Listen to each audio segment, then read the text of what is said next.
माँ बाप का इकलौता बेटा जो अपने दोस्त से मिलने के लिए शहर में जाता है, लेकिन जैसे ही शहर में पहुंचता है अचानक कहीं गायब हो जाता है।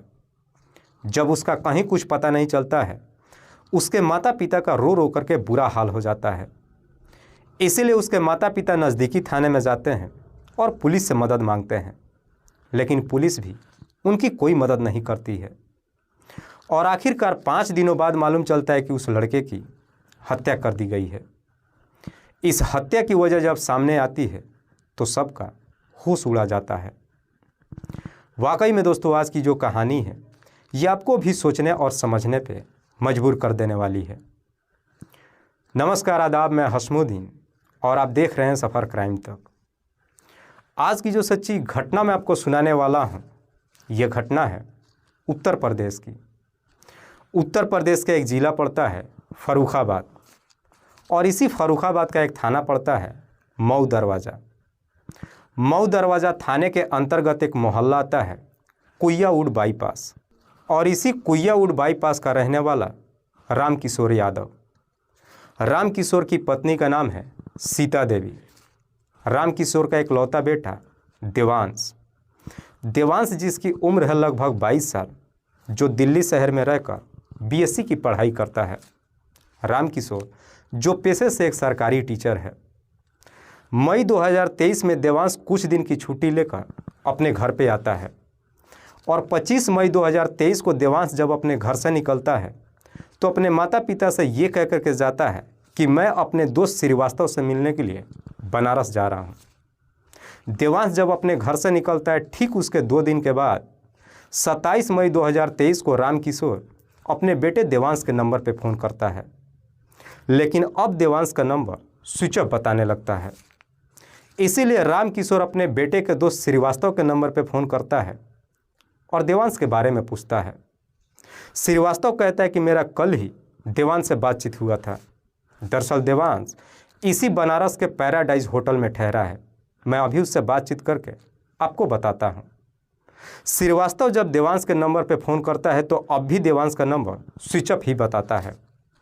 इसीलिए श्रीवास्तव अब पैराडाइज होटल के रिसेप्शन पर फ़ोन करता है और देवांश के बारे में पूछता है। तब श्रीवास्तव को मालूम चलता है कि दरअसल देवांश का बैग और लैपटॉप उसके कमरे में तो है, लेकिन देवांश अपने कमरे में नहीं है।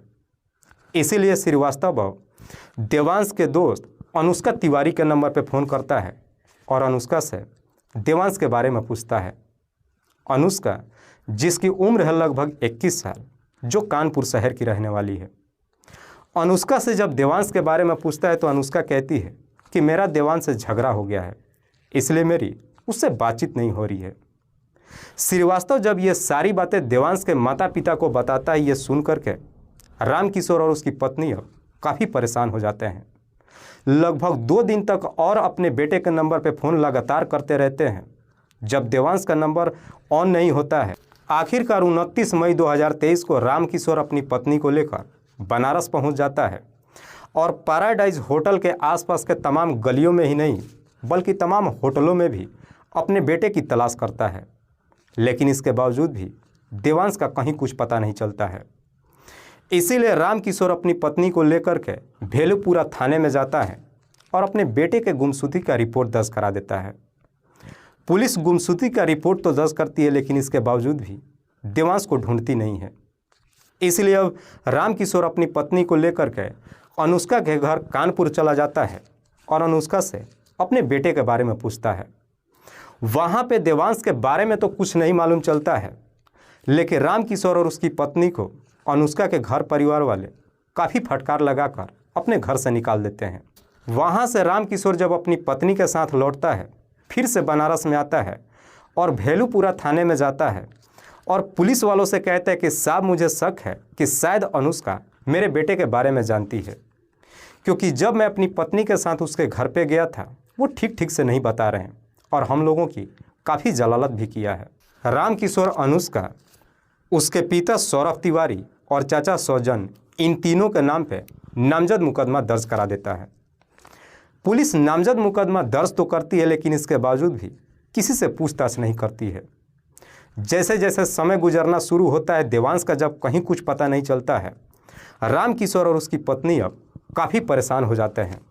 उन्हें लगता है कि शायद अब देवांश कभी नहीं मिलेगा। काफ़ी मायूस हो जाते हैं। तभी रामकिशोर की मुलाकात सीमा चौधरी से होती है। सीमा चौधरी जो युवा फाउंडेशन के सामाजिक कार्यकर्ता है। रामकिशोर जब सीमा चौधरी से मुलाकात करता है, अपने बेटे के बारे में ही नहीं बताता है बल्कि पुलिस के बारे में भी सारी बातें बताता है। कहता है कि मैं थाने का चक्कर लगा लगा करके थक चुका हूँ, लेकिन पुलिस मेरी कोई मदद नहीं कर रही है। जब सारी बातें सीमा चौधरी से बताता है तो सीमा रामकिशोर और उसकी पत्नी को लेकर के थाने में पहुंच जाती है और पुलिस के ऊपर दबाव डालने लगती है।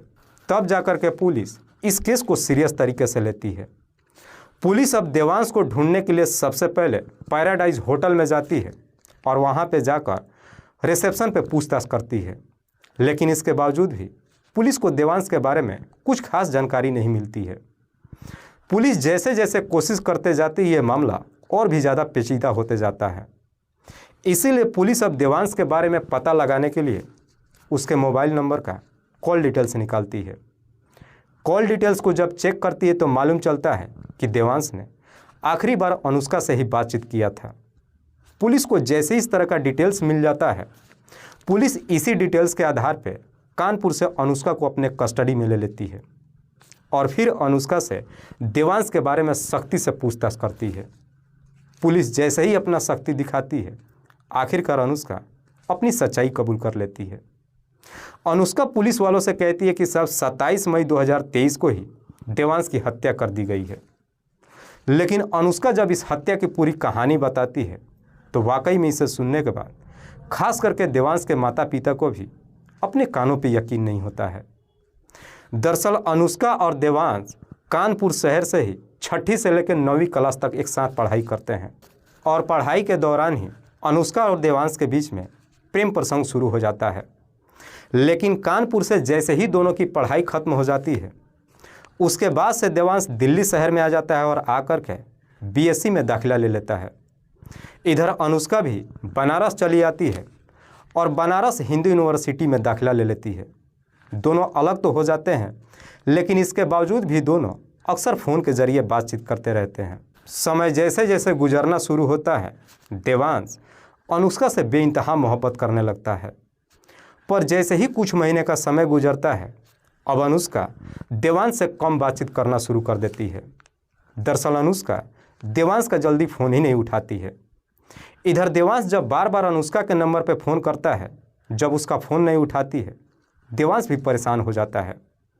अनुष्का का भी फ़ोन ना उठाने का मात्र एक ही वजह होता है, क्योंकि अनुष्का जब यूनिवर्सिटी में पढ़ाई करती है, इसी पढ़ाई के दौरान अनुष्का की मुलाकात राहुल सेठ से हो जाती है। राहुल जिसकी उम्र है लगभग 22 साल, जो जौनपुर के गोला बाजार का रहने वाला है। दरअसल अनुष्का की जब राहुल से मुलाकात होती है, उसके बाद से अनुष्का और राहुल के बीच में प्रेम प्रसंग शुरू हो जाता है। इधर अनुष्का का जैसे ही राहुल से प्रेम प्रसंग शुरू हो जाता है, उसके बाद से अनुष्का अब देवांश से बातचीत करना लगभग कम कर देती है। लेकिन इस वजह से देवांश काफ़ी परेशान हो जाता है। इसीलिए देवांश अब सच्चाई जानने के लिए मई 2023 में कुछ दिन की छुट्टी लेकर अपने घर पे पहुंच जाता है और घर पे पहुंचने के बाद अनुष्का से कहता है कि मैं तुमसे मिलने के लिए आ रहा हूं। जैसे ही बनारस मिलने जाने की बात कहता है, ये सुन करके अनुष्का भी परेशान हो जाती है और ये सारी बातें राहुल से बता देती है। राहुल से कहती है कि अब मैं देवांश से कोई रिश्ता नहीं रखना चाहती हूँ। अनुष्का जैसी ये सारी बातें राहुल से कहती है तो राहुल कहता है कि तुम अपनी सारी सच्चाई देवांश से बता दो। लेकिन अनुष्का के पास इतनी हिम्मत ही नहीं होती है कि वो देवांश का सामना कर सके। कहती है कि मैं किसी भी कीमत पर देवांश से अपने प्यार के बारे में नहीं बता सकती हूँ। इस पर राहुल कहता है तो हमारे पास मात्र एक ही उपाय है कि देवांश को हमेशा के लिए इस दुनिया से हटा देते हैं। राहुल जब देवांश को इस दुनिया से हटाने की बात कहता है, अनुष्का इस काम को करने के लिए तैयार हो जाती है। उसके बाद से अनुष्का और राहुल देवांश को इस दुनिया से हटाने के लिए एक षड्यंत्र बनाते हैं और इस षड्यंत्र में राहुल अपने ही इलाके का रहने वाला सदाब आलम को भी शामिल कर लेता है। इधर जैसे ही देवांश अपने घर पे पहुंच जाता है, 25 मई 2023 को अनुष्का देवांश के नंबर पे फ़ोन करती है और उससे मिलने के लिए बनारस में बुलाती है। 25 मई 2023 को जब देवांश बनारस में जाता है, जाकर के पैराडाइज होटल में एक किराए का कमरा ले लेता है। अगले दिन अपने दोस्त श्रीवास्तव से बात करता है और फिर जाकर के अनुष्का से मुलाकात करता है। साथ ही साथ अनुष्का से कई सारी शिकायत भी करता है। कहता है कि मैं तुमसे बेपनाह मोहब्बत करता हूँ, मैं तुम्हारे बगैर नहीं रह सकता हूँ, तुम मेरा फ़ोन क्यों नहीं उठा रही हो। अनुष्का भी अपने षड्यंत्र के तहत मीठी मीठी बातें ही नहीं करती है, बल्कि कहती है कि मैं अपनी पढ़ाई में इतनी काफ़ी बिजी हो गई थी कि मुझे ध्यान ही नहीं आया कि तुमसे भी बातचीत करना चाहिए। पर यकीन मारो, मैं आज भी तुमसे बेपनाह मोहब्बत करती हूँ। जैसे ही अपने मोहब्बत का इजहार करती है, देवांश भी उस पर यकीन कर लेता है। जब अपने होटल पर पहुँच जाता है, अगले दिन 27 मई 2023 को अनुष्का फिर से देवांश के नंबर पर फ़ोन करती है और उसे मिलने के लिए बुलाती है। इधर देवांश जब अनुष्का से मिलने के लिए जाता है तो अनुष्का एक 4 व्हीलर लेकर के खड़ी होती है। उसी 4 व्हीलर के पिछले सीट पे देवांश और अनुष्का बैठ जाते हैं। ड्राइवर के सीट पे सदाब आलम बैठा हुआ था। जैसे ही वहाँ से गाड़ी रवाना होती है, इधर राहुल सेठ भी अपनी स्कूटी से उस गाड़ी को फॉलो करने लगता है। गाड़ी जैसे ही थोड़ी दूरी पे जाती है, उसी गाड़ी के अंदर अनुष्का देवांश को जूस पीने के लिए देती है। देवांश जैसे ही जूस पी लेता है, वो नशे में हो जाता है। गाड़ी वहाँ से काफ़ी तेज़ी से लेकर के रवाना तो करते हैं, लेकिन गाड़ी जैसे ही चंदौली में पहुँचती है, देवांश होश में आने लगता है। लेकिन देवांश जैसे ही होश में आने लगता है, ये देख करके अनुष्का परेशान हो जाती है। अनुष्का को अब ये डर सताने लगता है कि अगर देवांश होश में आ जाएगा, उसको सारी सच्चाई मालूम चल जाएगा। इसीलिए चंदौली सड़क पे ही एक सुनसान जगह पे गाड़ी रोक देते हैं। देवांश को गाड़ी से बाहर निकालते हैं। राहुल सेठ अपने पास से एक पेचकस निकालता है और उसी पेचकस से देवांश के ऊपर एक पर एक कई सारे वार करता है, जिसकी वजह से देवांश की घटनास्थल पे ही मौत हो जाती है। उसके बाद से देवांश का मोबाइल अपने पास रख लेते हैं। उसकी डेड बॉडी को वहीं पे छोड़कर वापस चले आते हैं। लेकिन वहाँ से जब वापस होते हैं, रास्ते में ही देवांश का मोबाइल एक ट्रक के ऊपर फेंक देते हैं, जो ट्रक बिहार की तरफ जा रही होती है। वाकई में अनुष्का जब ये पूरी कहानी पुलिस वालों को बताती है, तो पुलिस अब अनुष्का के ही तहरीर पे चंदौली थाने से कांटेक्ट करती है और एक लवारिस डेड बॉडी के बारे में पूछती है। चंदौली थाना कहती है कि हमें डेड बॉडी भी मिला है और हम उसकी जांच पड़ताल भी कर रहे हैं। आखिरकार देवांश का शिनाख्त हो जाता है। पुलिस अनुष्का के ही तहरीर पर उसके प्रेमी राहुल और राहुल के दोस्त सदाम आलम को भी अपने कस्टडी में लेकर आती है। फिलहाल पुलिस ने इन तीनों आरोपियों को अपने कस्टडी में लेकर इन सब पे गंभीर धाराओं में मुकदमा दर्ज करके जेल भेज दिया है। दोस्तों, इस पूरी घटना के बारे में आप क्या सोचते हैं? आप अपनी राय हमें कमेंट बॉक्स में ज़रूर दीजिएगा। तब तक के लिए जय हिंद, जय भारत।